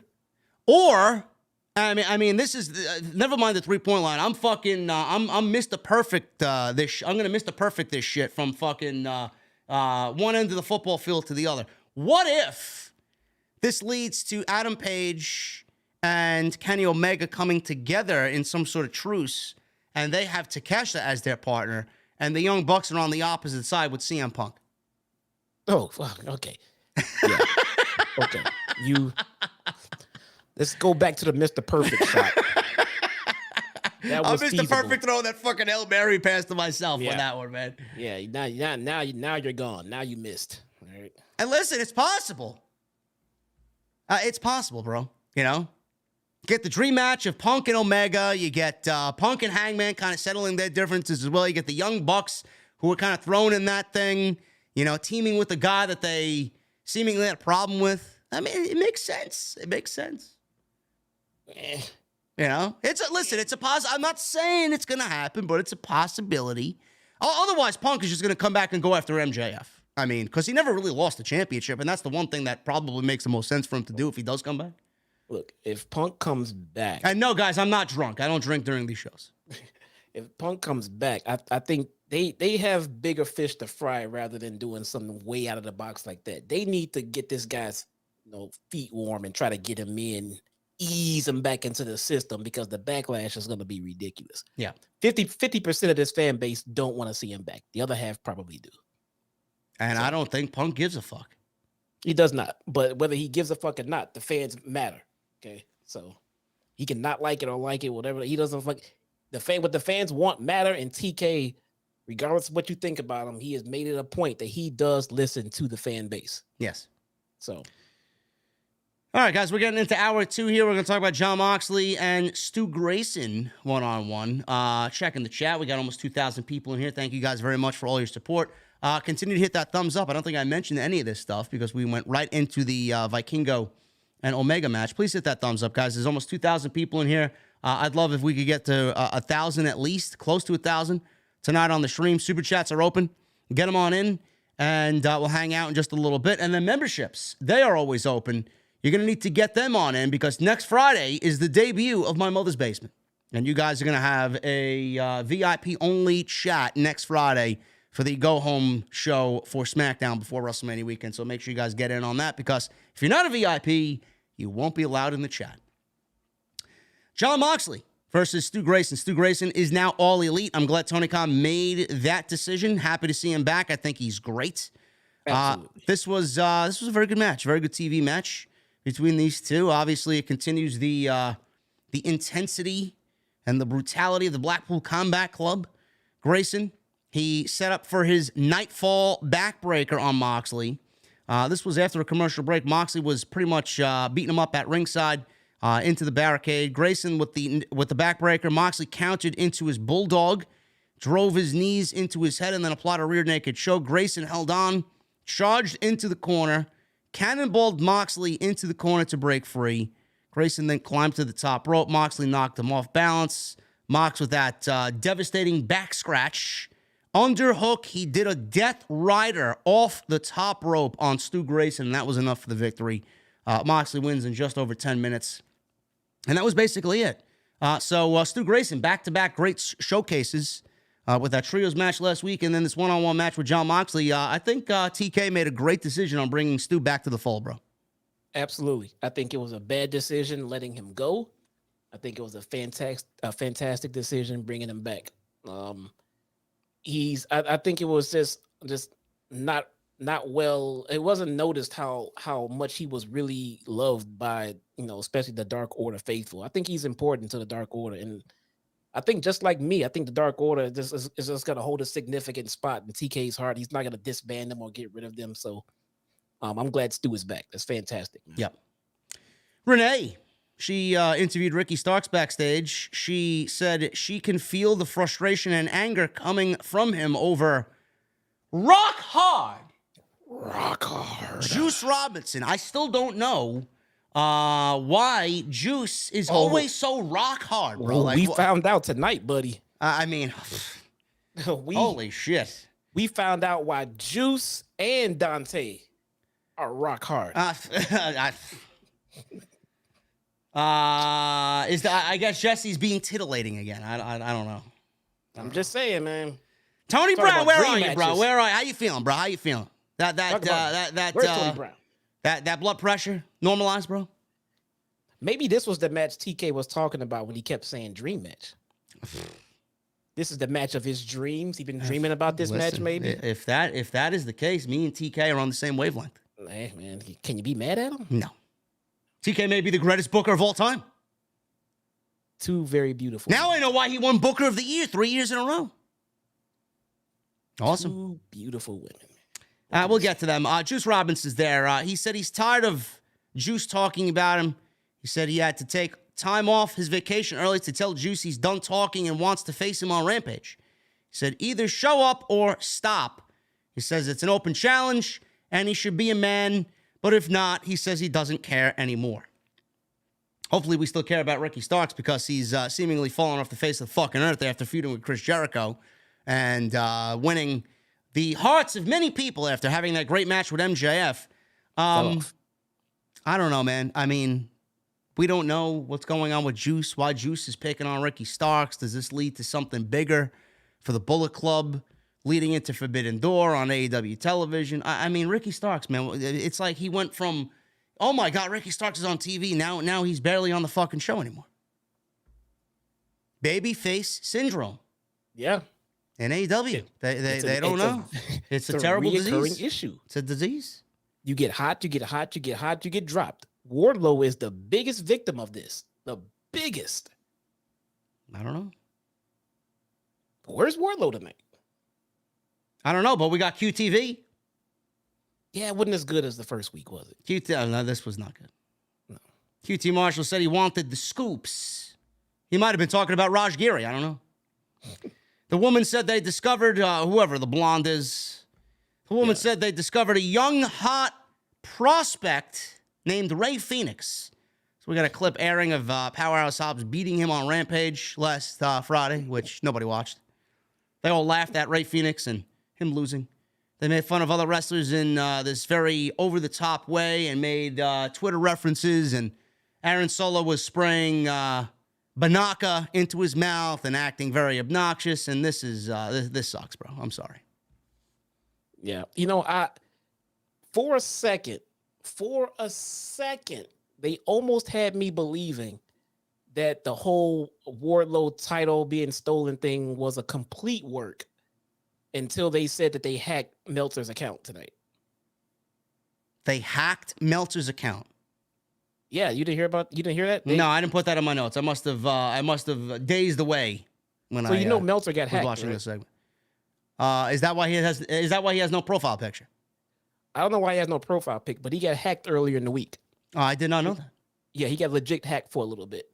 And then that's when, Solo let out, I hacked the account of some observer out there because the Wrestling Observer account. Wow, they're bringing all that nonsense to QTV, huh? Yeah. So now I'm just like, okay, well, the shit that happens throughout the week, they just pretend that they did it. For a second, I thought that maybe this whole thing was a work, but no. No, they just take what happens in real life and take claim to it on QTV.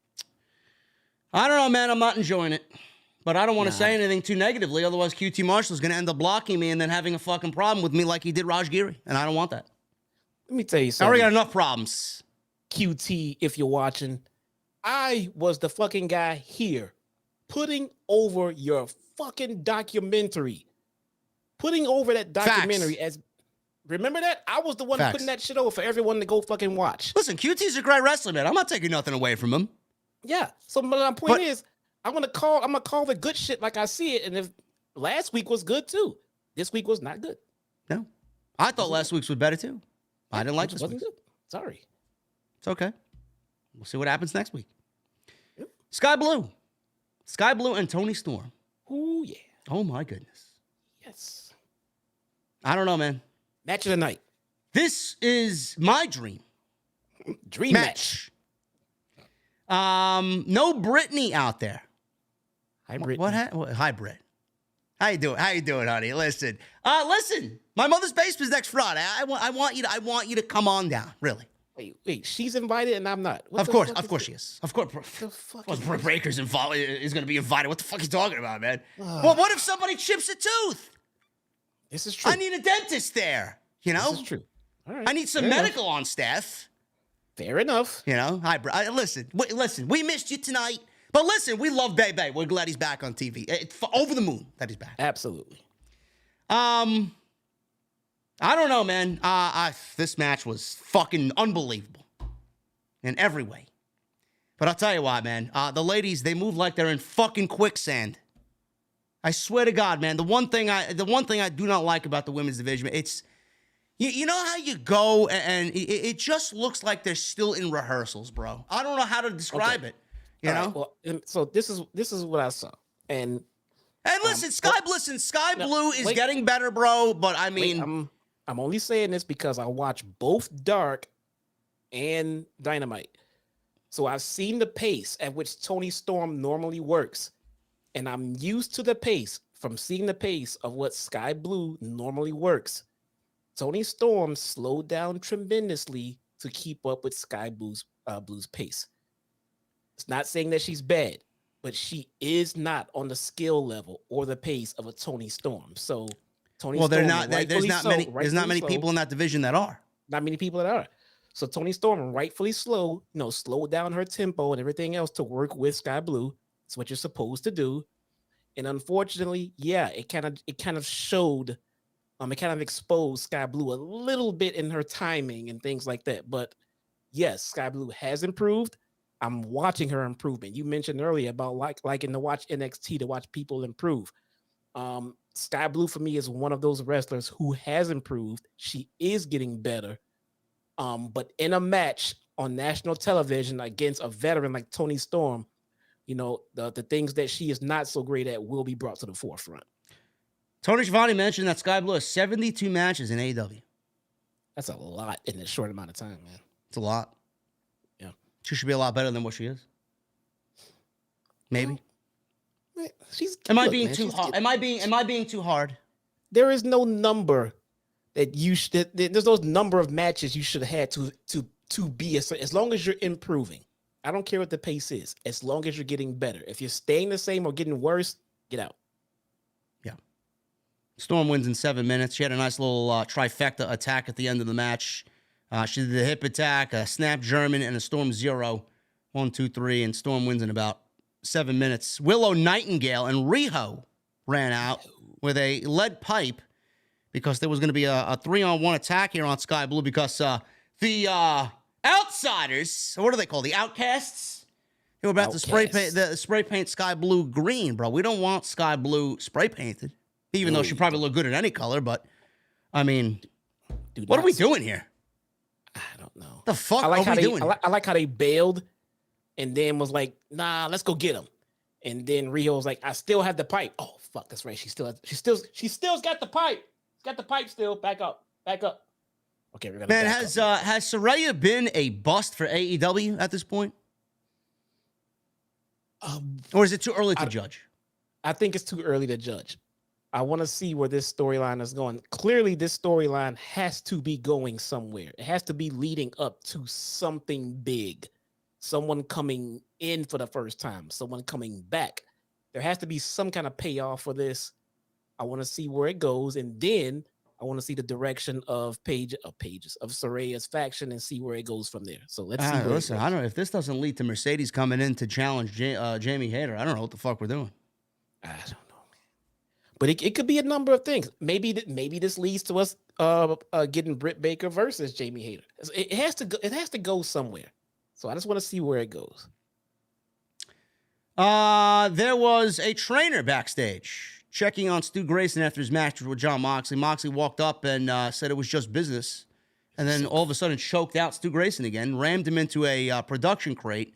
Yuta and Claudio threw ice bags on him and said, hey, you may need this. This was so good. Man, they're just beating the shit out of everybody. This was so good. I said on Twitter, the Moxley's a dick, dude. Guys in the chat, the ladies are not getting blood and guts. You're not giving blood and guts to the ladies over this fucking middle-of-the-road, fucking lukewarm feud over the Elite and the Blackpool Combat Club. Give me a break. And we're not putting Saraya in blood and guts either. No. Come on now. Thought you guys were smarter than that. No. Kenny Omega. Yeah, I'm sorry. When Moxley did that, I came out on Twitter and said, God, Moxley's a dick. Yeah, he's a fucking prick, man. And he comes back later on. Renee must really love him, bro. Oh, he's such an asshole, man. We mean that in the best way possible. We love Mox. Kenny Omega against Vikingo in the main event. Justin Roberts made the ring entrances for both these guys. It felt like a big deal. This was fucking great. This was every bit as good as they knew it was going to be. But was it the dream match that everybody was claiming it was? No. It's not a dream match to me. You know, a dream match to me is Shawn Michaels versus The Rock, or Shawn Michaels versus Eddie Guerrero, or I don't. Are there even any dream matches nowadays? That's the fucking question that you should be asking. I mean, there's fine dream matches that we have gotten. Yeah. Rock versus Hogan. Yeah. That was a dream match. Yes. You know, I mean, Undertaker versus Shawn Michaels, even though they were still, active on the same brand, that was a dream match to me. Icon versus an icon that for some reason we've never gotten together in one match. That's a dream match. Yeah. You know, Kenny Omega is an icon, but as great as this guy is, he is not an icon here in the United States. No. This cannot be a dream match. No. This was a showcase. This was a Forbidden Door exhibition on what to expect for Forbidden Door. Congratulations to Tony Khan for selling out the Toronto arena there that they're in for Forbidden Door already. I mean, you're going to have a whole fucking night of no storylines and just banger matches, man. Who would have thought, right? It's the one night a year that nobody gives a shit. The United Center did it better, though. Just saying. I don't know, man. Toronto, I heard, has a nice cocktail and beer scene. Better than Chicago, man. You got to step up your game. The United Center, bro. Yes. Just saying. Chicago did it better. Okay. Just saying. All right. Yes, AJ Styles and Shawn Michaels would have been a dream match. Yes. Dream match. If Shawn Michaels had hair. Not this current Shawn Michaels. Yeah, can we get some of AJ Styles' hair on Shawn Michaels? That's the question. Did you hear about Alexa Bliss, bro? Did I hear about Alexa Bliss, that she had some sort of skin cancer? Well, no, not talking about that part. Oh. But, yeah, I mean. What about Alexa? Get well soon, Alexa Bliss, for that one. Yeah. But she was revealed on The Masked Singer tonight. Oh, great. Did anybody know who she was? I don't know. I didn't watch that. Yeah, Chris Jericho was on The Masked Singer, too. Yeah, after I heard he was fucking, like, pinpointed right away. You can't hide that damn voice. Jesus Christ. I mean, is that show desperate for fucking attention that they got Alexa Bliss on there? I mean, holy fuck. Probably was. I watched like season 1. Season 1 was actually pretty I never watched one episode. No, season 1 was actually pretty interesting. And then after that, it just kind of went downhill. So we got this match here, main event. I mean, it was a bang. I mean, this was a banger of all bangers. This was. This will go down as one of the best AEW Dynamite main events in company history. This will go down as one of the best matches on TV that you will see all year. But like Jesse and I have so eloquently put tonight, this was not a dream match. Vikingo's 25 years old. He's unbelievable. I mean, the sky's the fucking limit for this guy. I don't know where he's going to rank when he gets to TV or with a major U.S. promotion. I don't know what the language barrier is. I know Jesse and I discussed the language barrier possibly hindering him. But I watched NXT last night before I fell asleep at 9 o'clock because the show sucks. And I saw Dragon Lee out there with Wesley. Dragon Lee's wrestling for the North American title at Stand and Deliver. Should be a banger. And Dragon Lee, bro, on the microphone. I don't know how much English he knew coming into WWE. He was not bad at all. Bro, he speaks better English than Andrade. You know? Yeah. So, I mean, it's always the same thing with these guys. They got to get the language down, and then, I mean, well, nothing's stopping them after that. Really? Yeah, that's always the one thing, you know, that a foreigner, you know, wants to consider when they come over to full time to the States. You know, that language barrier is something that could prevent you from completely getting over. Yeah. It's not a guarantee. You know, many have gotten over, you know, through it, but it is definitely there and something that needs to be considered when you're making that jump. This was Kenny Omega's first match since November 3rd, 2021, where he went one-on-one with Alan Angels, an old-time name in AEW's lineage. Unbelievable match. Tony Khan did right by booking this thing. I don't think anybody has a problem with the fucking lack of storytelling and all the bullshit that fans were talking about on social media that made them look like fucking blithering idiots. I mean, if you want to go do it right, go start your own wrestling promotion. Stop telling Tony Khan what to do. Even though we usually tell him what to do on a weekly basis, but at least we're a little bit more seasoned at this. I've been doing this for a very long time, man. And I know I may not be the most popular fellow here, but I mean, my opinion holds a lot of weight here. But as far as the story, this whole show was built around the Elite and the Blackpool Combat Club. So you got your story, and then you got a banger match on top of that. So cut the shit. So Kenny Omega, we also talked about being his first singles match since November 3rd. Obviously, you saw the value in Omega, obviously as a singles guy here, and what he brings to the table away from the tag team element, which, like Jesse and I talked about earlier, I hope Tony Khan paid attention to, because there's no reason why Kenny Omega needs to be in a tag team capacity.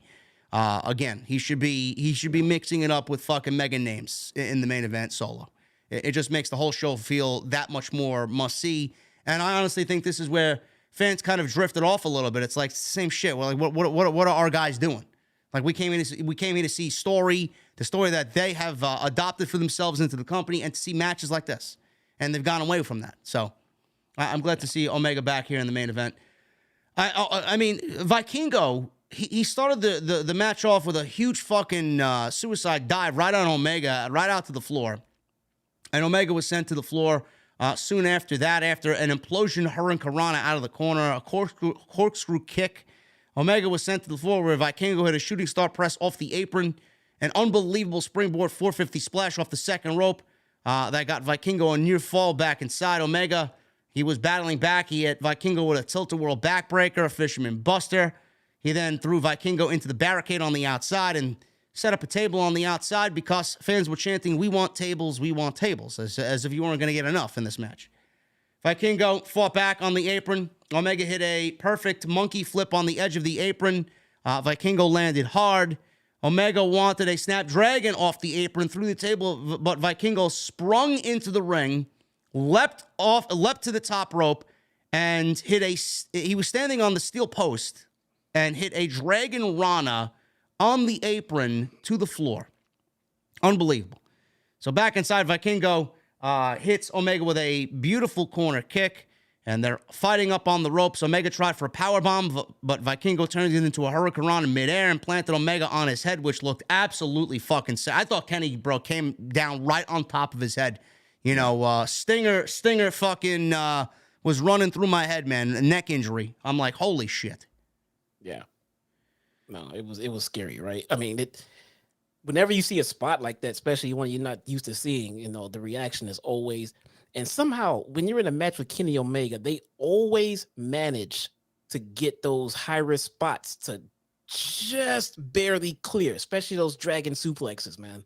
To not land on the back of your neck, man. They always manage to not kill you. Yep. You know, it's I don't know how they do this shit, man.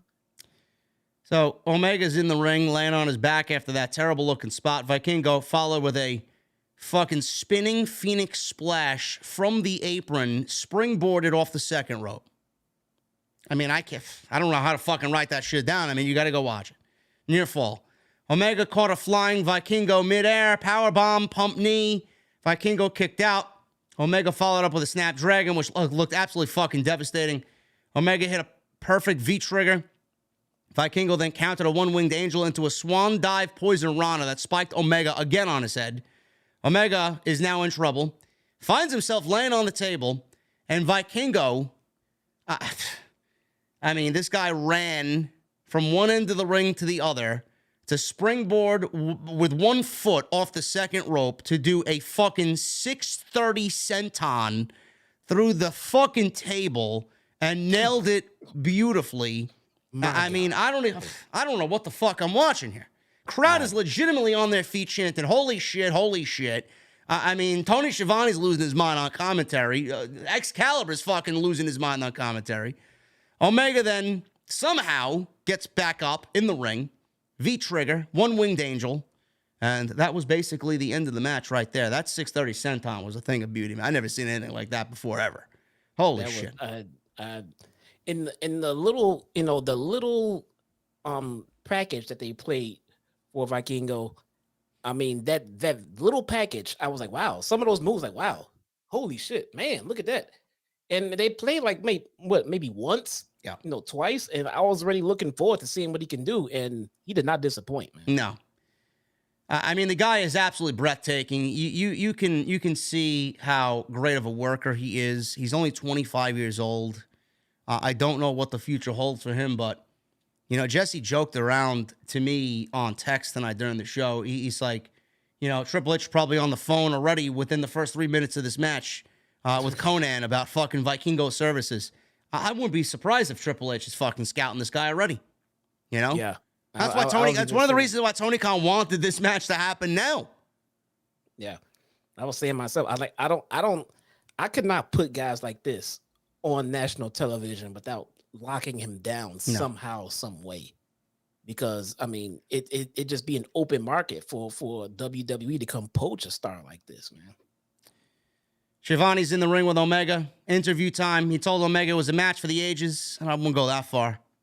Omega said the more he ages, the more he wonders if he could still do this. He thanked the fans. Mox, Yuta, and Claudio attacked Omega from behind. And obviously, we now know who attacked the Bucks earlier in the night. It was the Blackpool Combat Club. So we got sirens coming out from the outside of the building. And the big screen showed an ambulance returning, the same ambulance that had the Young Bucks in it at the beginning of the show. Hangman was driving the ambulance, and he stepped out with a 2x4 with nails sticking out of it. So he walks into the arena. He charged out with this weapon in his hand. Blackpool Combat Club fled. Callis walked up to Hangman and grabbed his hand. He pretended that he hit Hangman, or that Hangman hit him. Right. He pretended that Hangman hit him. And Omega sat up and thought Hangman actually hit Don Callis. Hangman told Omega that he didn't. Omega didn't believe him and left with Callis. Callis is clearly up to something, bro. Yeah, someone in chat said, how would Adam know to come back? Well, he probably talked to the Bucks, who said, it was about Blackpool Combat Club that did this. Yeah. So that's why he came back. Yeah. I think the only thing missing with Hangman's BMF walk down to the ring was that dun dun dun dun dun dun. Yeah. How many times have Austin stole the fucking ambulance and came back to the arena? Lots of times. Lots. But I mean, this whole Don Callis Hangman thing, bro. He pretended that Hangman hit him. I mean, a lot of people were like, "Oh, like you even said it in the beginning of the show." Like, after that, I'm like, "Yep, there's something going on here." What it is, I don't know, but. Story, bro. Long-term booking. Long-term story. The beginnings of it. I love it. Yes. Now, I'm sure Omega is going to be obviously upset, and then he's going to come to find out because he could fucking watch the show to see that Hangman didn't fucking hit him. So he may be apologizing next week for all we care, and he should, because you could go back. It's on film. It's on. That he didn't get hit. So, I don't know what's going on with Don Callis, but for all the fucking geeks out there, shut your fucking mouth. You got a banger main event, one of the best main events in AEW Dynamite history, and you got a 2-hour-long show story with the Elite and the Blackpool Combat Club that bled into the match tonight with Vikingo and Omega, and then transpired again after the match was over. What do you want? Shut your mouth. Tony Khan did great tonight, and even though it was a very middle-of-the-road show, story was there, and that's basically all we come for. Great. Awesome. Anyway, guys, we're going to get into the Super Chats and then get the hell out of here. I want to thank you guys for joining us tonight on OTS. Follow us on social media at JDfromNY206. Twitter, Instagram, TikTok, and Cameo. A lot of you guys are upset on TikTok about my posts because you don't agree with them. Fuck off. If you don't like it, go start your own podcast. People don't agree with you? I mean, this Cody Rhodes topic, man, it's a very sensitive one, man. Cody is not ready until SummerSlam. People don't want to believe it. The fact that I said Cody hasn't struggled enough to beat Roman Reigns at WrestleMania, this is what's triggering the community, bro. You believe that? Yes. To answer your question, I do believe it.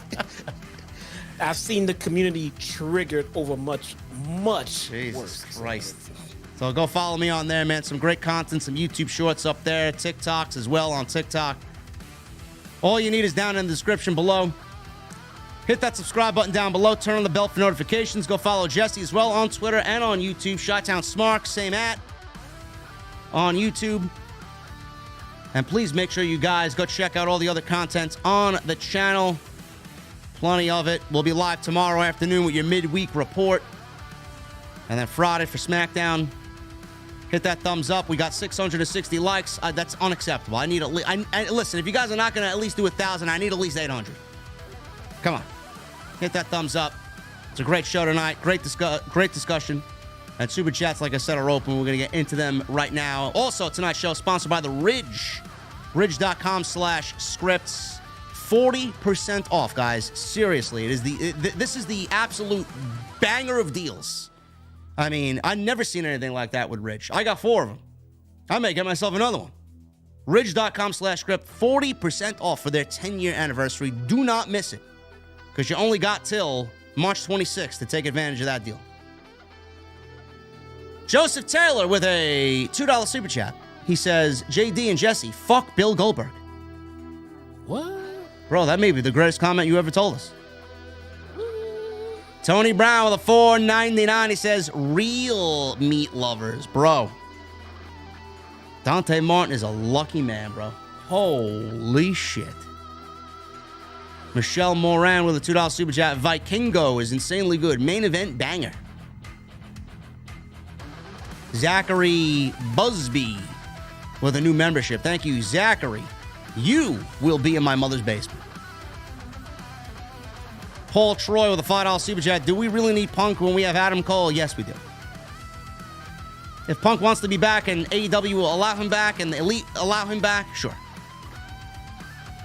Uncle Willie 101 with a 7 months. What's up, JD and Jesse? I got to meet Matt Taven over the weekend. Great experience. An awesome guy. Got a picture and an autograph. OTS for life. Hopefully it was worth it, brother. Lunar Guardian with 7 months. 7 months, OTS fam. Appreciate JD for his realist approach to professional wrestling. Lunar, thank you so much. N with a $4.99. TK got robbed with that Saraya signing. She hasn't elevated the division at all, and a new signing with Taya, already relegated to Rampage. And we'll give it some time. We'll give it a little bit more time, bro, but we're kind of trending in that direction. Martin Smith with 17 months. Thank you, Martin. Hey, JD, sorry for the long hiatus, but it feels good to be in the venue tonight. I can't wait for the opening night of your mother's basement. Cheers to you. Martin, happy to have you back, brother. NC07, 6 months. No message. Thank you, NC. New Bendy Comic Dubs with 7 months. I will never watch again if I hear Goldberg say, MJF, you're next. Oh, God, no. You just gave Jesse nightmares tonight. No. And if Juice Robinson makes Bullet Club in AEW, I will get Rock Hard Club t-shirt. They sell one of those? They sell a Rock Hard Bullet Club t-shirt? I don't see why you wouldn't. Sound like a pretty good seller right there. I mean, I should buy that. So I could always be rock hard, bro. Bro, if Dante Martin breaks up with Skye Blue, man, I'm next.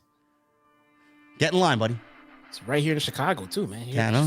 Get in line. I'll fly out there. Yeah. Joseph Taylor, $5 Super Chat. Kenny Omega just proved why he is far superior in that wrestling ring and why he's better than Roman Reigns. Come on, that was man. Never a debate, man. There was never a debate. Come on, man. What? We're talking in-ring work rate. Bro, Roman Reigns would probably tell you that Kenny Omega is a better pro wrestler than he is. Yes. Is Roman Reigns who's the better character and who's telling the better stories? Roman Reigns? Roman Reigns. Who's the greatest final boss in the business? Roman Reigns? Roman Reigns. I mean, it's okay. Everybody at some point on a different level can be the best at something different in pro wrestling. It's okay. Kenny or Roman are not the best high flyers in the game. No. Right now, it's Vikingo. So yeah. It's okay, man. P-Mac with a $5 Super Chat. Did either one of you guys watch Beavis and Butthead back in the day? I tried watching this remake version. It's total BS. Yes, I watched it religiously back in the day. I watched it back in the day. I watch it now. I like the remakes. I like how they modernized it. I haven't watched the remake yet. I like it, man. Where can I watch that? Paramount Plus is running it, and I think Comedy Central is running it as well. Pause. NVI with a 5 months. Imagine Austin Theory beats John Cena. What imagine? He is. He's going to beat John Cena. Don't imagine. Then on Raw, Theory issues a U.S. Open challenge, and Jay White accepts and beats Austin Theory for the U.S. title. That is absolutely counterproductive. Why would you do that? I could see if John. I could see down Austin Theory. Great. I could see John if John Cena beats Austin Theory for the U.S. title. That John Cena drops the U.S. title to an open challenge to Jay White. That I could see, but I don't see that being the case. Omega Kong with a $10 super chat. One thing I can give AEW credit for is showing me that there is a world of wrestling outside WWE. I check out New Japan, and after Omega Vikingo, I'm going to check out AAA Lucha. I appreciate the knowledge. OTS #1. Thank you, Omega Kong. Yes. If that's the trade. Yeah. You know, how many people saw this and said, I want to go see more of this fucking guy? Yeah. How many followers do you think he gained on social media today? Yep. Oh, Sammy Guevara says he wants something. There you go. Sammy said he wants something, and the reactions are like, yes, please. Yeah. Joseph Gonzalez with the $4.99 super chat. Do you think it is a possibility that Khan pushed for Vikingo versus Omega now because he expects Kenny to leave when his contract expires? That's also a possibility, bro, but we don't know. Tony Khan is probably just, covering all of his bases, but that definitely is a talking point for sure. I was at Trader Joe's and stumbled upon cookie butter liqueur mix with the cookie dough whiskey. Oh my God, you talk about a great cocktail, says PMAC with a $5 super chat. Sounds very sweet. I don't like my whiskeys too sweet, brother. Sounds very sweet. Jay Patterson with a $5 super chat. Don Callis is going to turn on Omega and join the Blackpool Combat Club with Takeshita to face Hangman and the Elite at Blood and Guts. Now that sounds reasonable. That actually sounds kind of feasible, yes. Better than your story of CM Punk joins and everyone goes to. Bro, I mentioned Ibushi. Whatever. You were way off the damn guardrails, man. What are you Jay doing? Patterson may have solved the puzzle here. Possibly, man. PMAC with a $2 super chat. Goldberg versus Jade Cargill with a streak on the line. Goldberg wins. Yes. Willie Martin with a 20 months. They should have Sting cut a promo with Darby by his side, picking his final opponent, then have Sting. Where'd this go? Then have Sting pick Darby in like a passing of the torch match. It's a possibility. It's a possibility. We don't know. Sting's going to do what Sting wants. I'm sure Sting has something in mind. Yeah. Justin Smith with the $2 super chat, calling it. Don paid the Blackpool Combat Club to take out the Bucks. That's what I called, basically. There you go. Okay. Hollywood Guy with a $10 super chat. Any bets that MJF loses the belt to Goldberg, then we get a match with Punk, so Punk versus Goldberg for the belt, a dream match, says no one except for Tony. Hollywood Guy, I'm going to have to ask you to leave the venue. Oh, my God. Please, just exit yourself, bro. I'm not even going to have Otis kick you out. Let's go. You will not be allowed into my mother's basement with takes like that, bro. Seriously, that's like a Ryan Satin take. That's like a Fightful.com take, bro. Come on now. A Denise Salcedo take. Come on, you don't want to be that. J-Ray with a $5 super chat. Being totally unbiased, I'm cool with TK signing Goldberg for a one-off retirement match at Double or Nothing or All Out, and then off into the sunset he goes. No. J-Ray, I'm sorry. You're going to have to walk out with Hollywood Guy, bro. This is a non-Goldberg establishment. OmegaCon with a 14 months. These toxic lowlives in the IWC shouldn't be heard. Their opinions, the opinions of the OTS tribe are the only ones that matter. Well, I don't want to silence anybody's opinions, but I will say this, man. We're the smartest group of guys here. We're number one for a reason. J-Ray, $5 super chat. Buy, sell, or delete.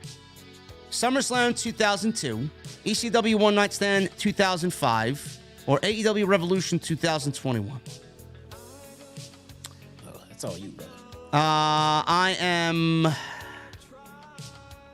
That's a tough one. I am deleting AEW Revolution 2021. I am buying SummerSlam 2002, and I'm selling on One Night Stand. Yeah, easily. Jeremy Lewis with a 19 months. Was a good show to see live, though I understand your points clearly. JD, great stream. Watch out, Jesse.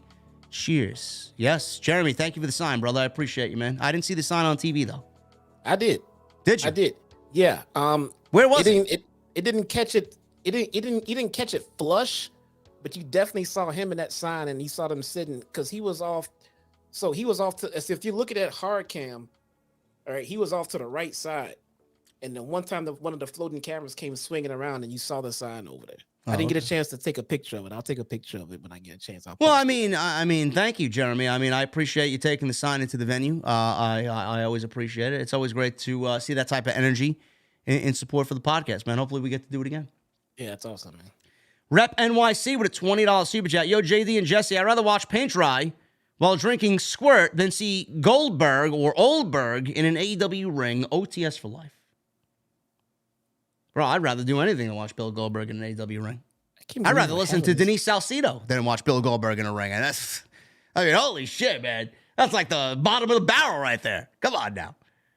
Denise has. Bro, I'd rather shake Ryan Satin's hand and apologize than watch Bill Goldberg in an AEW ring. Oh, I don't care about Satin, but Denise has done nothing to me. Stating facts. Stu Sexton. Oh, JD, you're so mean, man. Don't worry. I'm tired and I'm cranky. And I'm sure Denise is a lovely woman. Nope. Nope. Hold on. Okay, go ahead. Stu Sexton with 37 months. Great show tonight. As always, can't wait for the debut of Your Mother's Basement next week. OTS for life. Thank you, Stu, with 37 months. Stu was on his way to getting that fucking elusive Mustang emote, bro. That Mustang badge. There you go. Thank you, Stu. Mike Lee with the new membership. Mike, what the fuck are you drinking, brother? Thank you so much for the membership. Appreciate you. You'll be in my mother's basement, I hope. Sarit Mohanty with a $29 super chat. No message.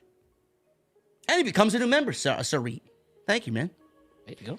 Mike Lee with a $10 super chat. Hey, JD, you weren't kidding. Your mother's basement is beautiful, and I'll have a vodka and lemonade. There you go. We'll be serving them up in the mother's basement. Thank you, brother. Francisco with the $2 super chat. Give me Adam Cole versus Vikingo. Instant banger.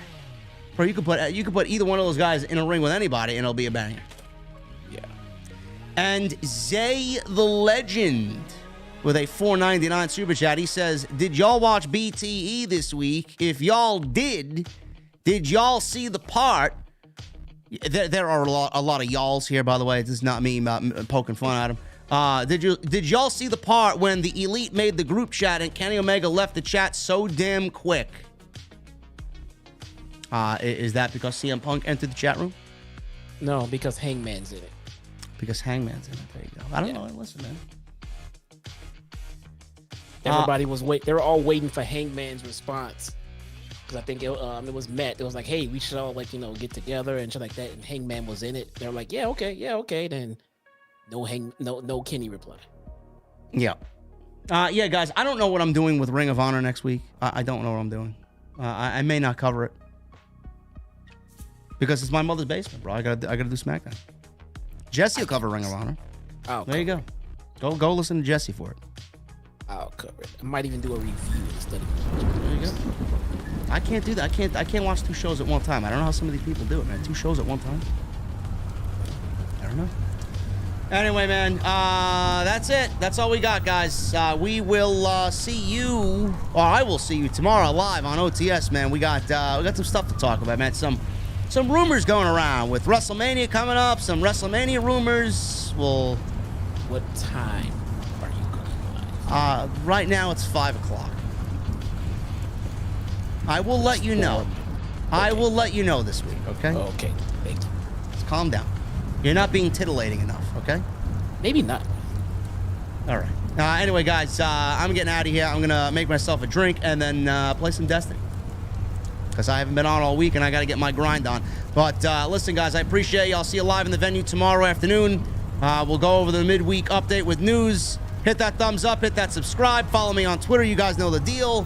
And I will see you all tomorrow right here on Off the Script. I'll see you guys later.